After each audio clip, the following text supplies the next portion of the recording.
ابو दरदा रज़ी अल्लाह अन्हु दमिश्क का दिल हिकमत की रूह। उन्होंने कभी बुत की पूजा की, बाद में इसे तोड़ दिया। वो कभी रेशम के सौदागर थे, बाद में उन्होंने सादगी इख्तियार की। दमिश्क की गलियों में उन्होंने इल्म के चिराग जलाए जो सदियों बाद भी जलते हैं। ये उम्मत के दानिशमंद अबू दरदा रज़ी अल्लाह अन्हु की सवाने उम्री है। यसरब पर सूरज बमुश्किल तुलू हुआ था।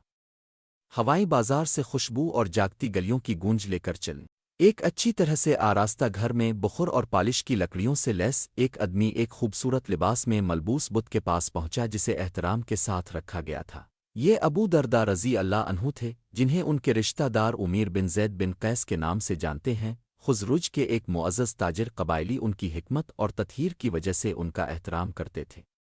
आज हर दूसरी सुबह की तरह वो अपने हाथ से बने देवता के सामने झोंक गया। इसने इसे नायाब यमनी इत्र से मसह किया। इसने इसे नए रेशम का लिबास पहनाया। उनका दिल पुरसुकून था लेकिन उनकी रूह बेचैन थी। इसके बाद वो अपनी दुकान की तरफ चल दिए, इस बात से बेखबर कि ये दिन अल्लाह के सवा किसी चीज़ के सामने झुकने का आखिरी दिन होगा। जब अबू दरदा रज़ी अल्लाह अन्हु अपनी दुकान में गाहकों को खुश आमदीद कह रहे थे तो उनके घर के अंदर जिंदगी बदलने वाली थी। दौरे जाहिलियत से आपके सबसे करीबी दोस्त, जो अब एक काबिल फ़ख्र मुसलमान और बदरी सहाबी थे, अब्दुल्ला बिन रवाहा रज़ी अल्लाह अन्हु खामोशी से उनके घर में दाखिल हुए।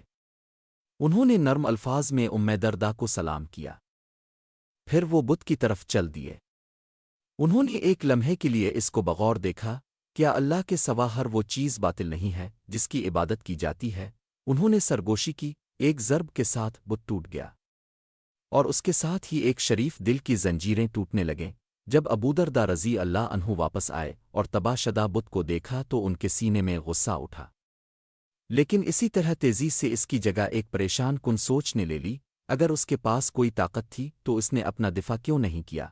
वो खामोशी से बैठ गए, वो खामोश चलते रहे और दोपहर तक अबू दरदा रज़ी अल्लाह अन्हु हज़रत अब्दुल्ला बिन रवाहा रज़ी अल्लाह अन्हु के साथ रसूल अल्लाह सल्लल्लाहु अलैहि वसल्लम के सामने खड़े थे। मैं गवाही देता हूँ कि अल्लाह के सवा कोई माबूद नहीं, वो अकेला है और उसका कोई शरीक नहीं, और मैं गवाही देता हूँ कि मोहम्मद सल्लल्लाहु अलैहि वसल्लम उसके बंदे और रसूल हैं। वो मुसलमान हो गए थे। ऐसा करने वाले अपने कबीले से आखिरी। इस दिन से अबू दरदा रज़ी अल्लाह अन्हु की रूह जुर्म से नहीं बल्कि नदामत से जल गई। आप रज़ी अल्लाह अन्हु ने अपने साथियों की तरफ देखा कि उन्होंने कितना कुरान हिफ्ज़ कर रखा था, कितनी अहादीस उन्होंने महफूज कर रखी थीं, वो दीन के बारे में कितना जान चुके थे, जबकि वो झूठे माबूदों को चमकाते रहे।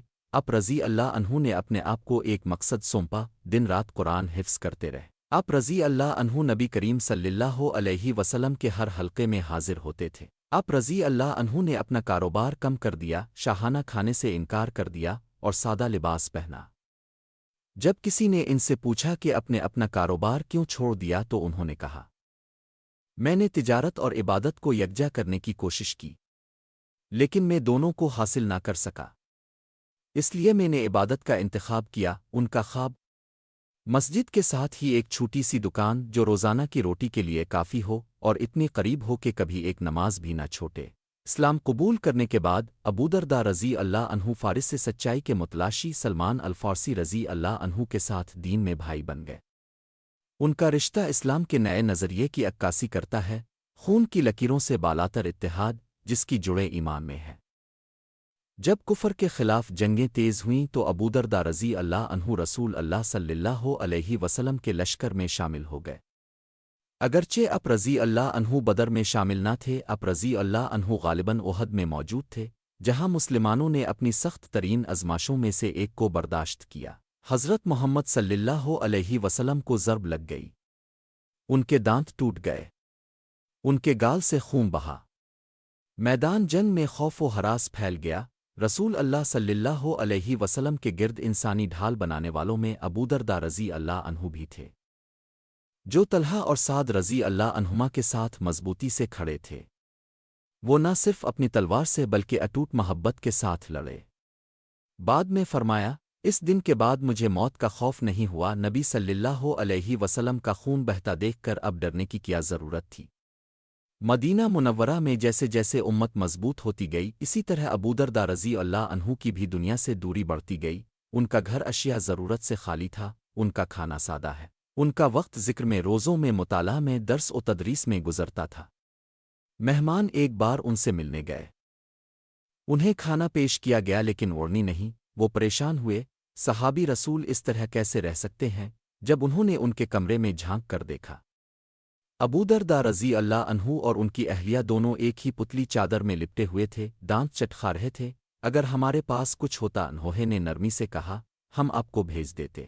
ان کے ساتھی بعد میں انہیں اس طرح بیان کریں گے، وہ شخص جن کی ہنسی نایاب تھی، جن کی زبان ذکر سے تر تھی، اور جن کی موجودگی لوگوں کو آخرت کی یاد دلاتی تھی، حتیٰ کہ ان کی دعائیں بھی گہری تھیں۔ کہا گیا، ابودرداء اندھیرے میں سرگوشی کرتے ہوئے دعا کرتے تھے، اے اللہ مجھے ایسے دل سے بچا جو کبھی عاجز نہ ہو، ایسے علم سے جو فائدہ نہ دے، اور ایسی آنکھ سے جو روتی نہ ہو۔ جب خلیفہ عمر بن الخطاب رضی اللہ عنہ کے دور میں اسلامی ریاست کی توسیع ہوئی تو انہوں نے ساتھیوں کو نہ صرف گورنر کے طور پر بلکہ علم کے محافظوں کے طور پر دور دراز علاقوں میں تفویض کرنا شروع کیا۔ انہوں نے ابودرداء رضی اللہ عنہ کو بلایا۔ عمر رضی اللہ عنہ نے کہا کہ شام چلے جائیں۔ ابودرداء رضی اللہ عنہ نے جواب دیا، حاکم کی حیثیت سے نہیں، بلکہ صرف ان کو ان کا قرآن، ان کی سنت سکھانے اور ان کے ساتھ نماز پڑھنے کے لیے۔ اور اس طرح انہوں نے دمشق کا سفر کیا جو لیوانٹ کا مرکز تھا۔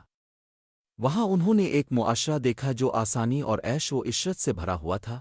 مسجد کے ممبر سے اپنے ان سے مخاطب ہو کر فرمایا، اے اہلی دمشق، تمہیں مجھ سے محبت کرنے اور میری نصیحت پر عمل کرنے سے کیا چیز روکتی ہے؟ کیا یہ کہ میں تمہارے مال کا طالب نہیں ہوں؟ میں دیکھ رہا ہوں کہ تمہارے علم والے مر رہے ہیں اور تمہارے جاہل سیکھتے نہیں۔ اب ایسے گھر بناتے ہیں جن میں اب ہمیشہ نہیں رہیں گے، اور ان خوابوں کا پیچھا کر رہے ہیں جن تک اب کبھی نہیں پہنچ پائیں گے۔ ہجوم رپڑا، اس دن سے وہ بازاروں میں پھرتے تھے، دلوں کو درست کرتے تھے اور گنہگاروں کو تسلی دیتے تھے۔ دمشق میں ان کا مقصد صرف سرزنش کرنا نہیں تھا بلکہ جلا بخشنا تھا۔ ایک دن وہ ایک گنہگار کے گرد جمع ایک گروہ کے پاس سے گزرے۔ لوگ اس پر لعنت بھیج رہے تھے، اسے مار رہے تھے۔ ابودرداء رضی اللہ عنہ آگے بڑھے اور پکار کر کہا، اگر وہ کنویں میں گر جائے تو کیا تم اسے نہیں نکالو گے؟ وہ ٹھہر گئے، اس پر لعنت مت کرو، اس کی اصلاح کرو اور اللہ کا شکر ادا کرو جس نے تمہیں اس سے محفوظ رکھا۔ لوگوں نے پوچھا، کیا آپ اس سے نفرت نہیں کرتے؟ میں گناہ سے نفرت کرتا ہوں، آدمی سے نہیں۔ اگر وہ توبہ کرتا ہے تو وہ میرا بھائی ہے۔ اور وہ شخص رپڑا اور توبہ کی۔ یہ ابودرداء رضی اللہ عنہ کا طریقہ تھا، سچ میں پختہ، دل میں نرم۔ آپ رضی اللہ عنہ نے ایک مرتبہ فرمایا، کوئی شخص اس وقت تک سمجھ نہیں سکتا جب تک کہ وہ اللہ کے لیے ناراض نہ ہو جائے، پھر بھی انصاف پر قائم رہے جب تک کہ اللہ کے لیے محبت نہ کرے اور اللہ کے لیے باز رہے۔ دمشق کے عظیم الشان دربار سے گورنر معاویہ ابن ابی سفیان رضی اللہ عنہ نے ایک تجویز پیش کی۔ اس نے ابودرداء رضی اللہ عنہ کو اپنے بیٹے یزید کا ہاتھ، جو کہ اموی اشرافیہ میں ایک شہزادہ تھا، ابودرداء رضی اللہ عنہ کی بیٹی دردہ سے شادی کے لیے پیش کیا۔ بہت سے لوگوں کے لیے یہ ایک خوابیدہ جوڑ تھا، لیکن ابودرداء رضی اللہ عنہ نے شائستگی سے انکار کر دیا۔ لوگوں نے سرگوشی کی، ایک آدمی اپنے بچے کے لیے دولت، عزت اور شرافت کو کیوں ٹھکرائے گا؟ پوچھنے پر انہوں نے جواب دیا، میں نے صرف وہی کیا ہے جو دردہ کے لیے بہترین ہے، اس کے دین کا کیا بنے گا؟ اگر وہ محلات نوکروں، عیش و عشرت میں گھری رہے، میں یہاں اس کے لیے ڈرتا ہوں۔ انہوں نے اپنے دل کی طرف اشارہ کیا، اس کے نام اس کے آرام کے لیے نہیں۔ اس کے بجائے انہوں نے اپنی بیٹی کی شادی ایک عاجز پرہیزگار آدمی سے کر دی، جس کا واحد جہیز اس کا اللہ کا خوف تھا۔ ایسی ان کی بصارت تھی جس نے آخرت کی فکر کی، عیش و آرام کی نہیں۔ شام کے سفر کے دوران خلیفہ عمر بن الخطاب رضی اللہ عنہ نے ابودرداء رضی اللہ عنہ کے عاجزانہ گھر پر غیر علانیہ ٹھہراؤ کیا۔ اب رضی اللہ عنہ گھر میں داخل ہوئے۔ اندھیرا تھا، نہ کوئی چراغ تھا، نہ نوکر، نہ عمدہ بستر۔ اب رضی اللہ عنہ ایک سخت چٹائی پر بیٹھ گئے۔ انہوں نے آس پاس محسوس کیا اور انہیں تکیے کے طور پر چمڑے کی زین کے علاوہ کچھ نہیں ملا، اور بستر کے طور پر بجری۔ ابودرداء رضی اللہ عنہ نے گرمجوشی سے سلام کیا۔ عمر رضی اللہ عنہ نے پوچھا، کیا میں تمہیں کچھ آرام کے لیے نہ بھیجوں؟ کمبل، کوئی چراغ، کچھ؟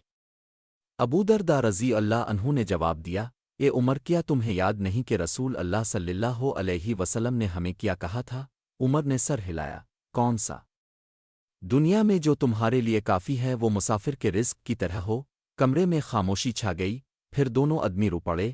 دنیا کتنی بدل چکی تھی، اے عمر، اس کے بعد ہم نے کیا کیا؟ इस रात उन्हें नींद नहीं आई। उन्होंने हज़रत मोहम्मद सल्लल्लाहु अलैहि वसल्लम को याद किया। उन्हें वो दिन याद आए जब इस्लाम कमज़ोर था लेकिन दिल अमीर थे। रसूल अल्लाह सल्लल्लाहु अलैहि वसल्लम की रहलत के बाद इस्लाम तेज़ी से फैलता हुआ शाम के दारुल हुकूमत दमिश्क तक पहुंच गया। लोग एक मुरक्कब थे, किसान, ताजिर, रईस और हालिया मजहब तब्दील करने वाले। उन्हें कानून से कुछ ज़्यादा की ज़रूरत थी। उन्हें शऊर की ज़रूरत थी, इंसाफ और दिलजुई की। खलीफा उमर बिन अल-ख़त्ताब रज़ी अल्लाह अन्हु ने एक आदमी की तरफ देखा। मुझे वो आदमी भेज दो जिसने हमें कुरान से ज़िंदगी गुजारने का तरीक़ा सिखाया। वो शख्स अबू दरदा रज़ी अल्लाह अन्हु थे, दमिश्क के पहले काज़ी जज के तौर पर मुकर्रर हुए। उन्होंने न सिर्फ कवानीन बल्कि हमदर्दी, तक़ू और गहरी इख़्लाक़ी वज़ाहत को लेकर आई। बाज़ार में अशराफिया के दरमियान मस्जिद में वो इंसाफ से फ़ैसला करते, मज़लूमों के साथ रोते और कुरान से रहनुमाई करते। उन्होंने सिर्फ हुकूमत नहीं की, उन्होंने इस्लाह की। उन्होंने दमिश्क में सैकड़ों तलबा को पढ़ाया।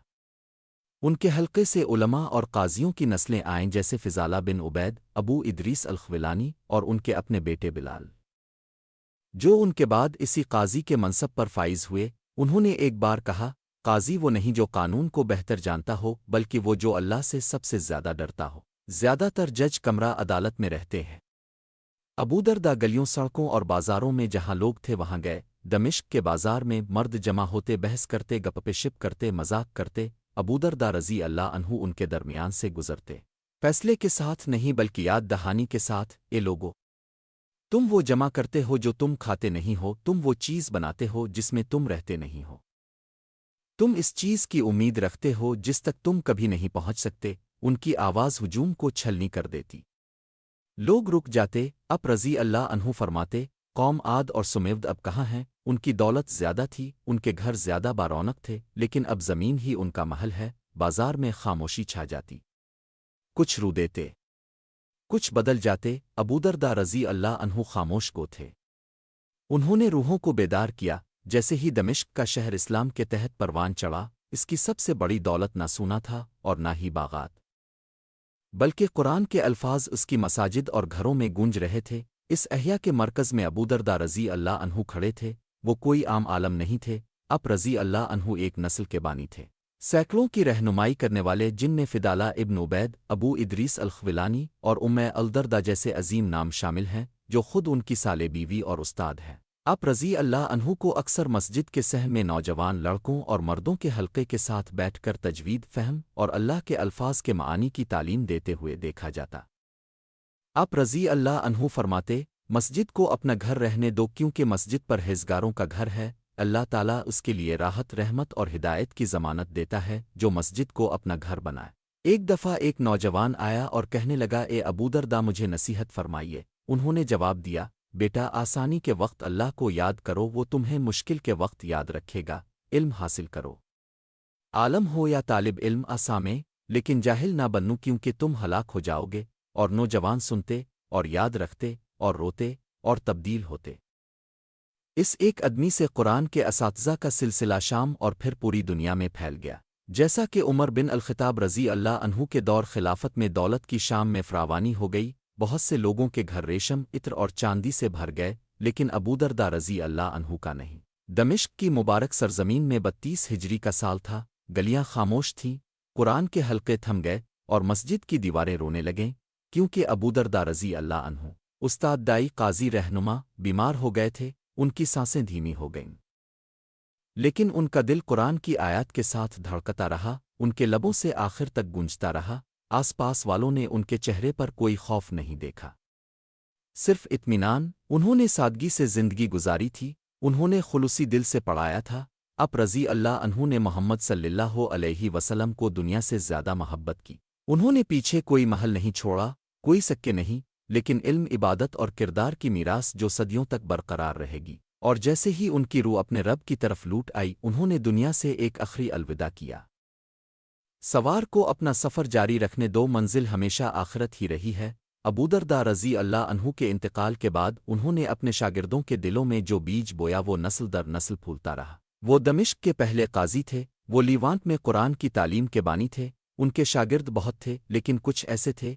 फ़िज़ाला बिन उबैद, उनके करीबी साथी, एक अजीम जज बने। ابو ادریس الخولانی ان کے شاگرد نے اپنے قرآن کی تدریس کے حلقوں کو جاری رکھا، ان کا بیٹا بلال، ان کی اہلیہ دردہ اور ان کا خاندان سب قرآن کے استاد بن گئے، اور ان کے ذریعے الزہری، الاوزائی، یزید بن عبد الرحمن اور ان گنت دوسرے لوگوں نے ان کی میراث کو اموی دور میں اور اس کے بعد لے کر چلے، یہاں تک کہ صدیوں بعد الازہر دمشق اور اندلس کے علماء نقل کریں گے۔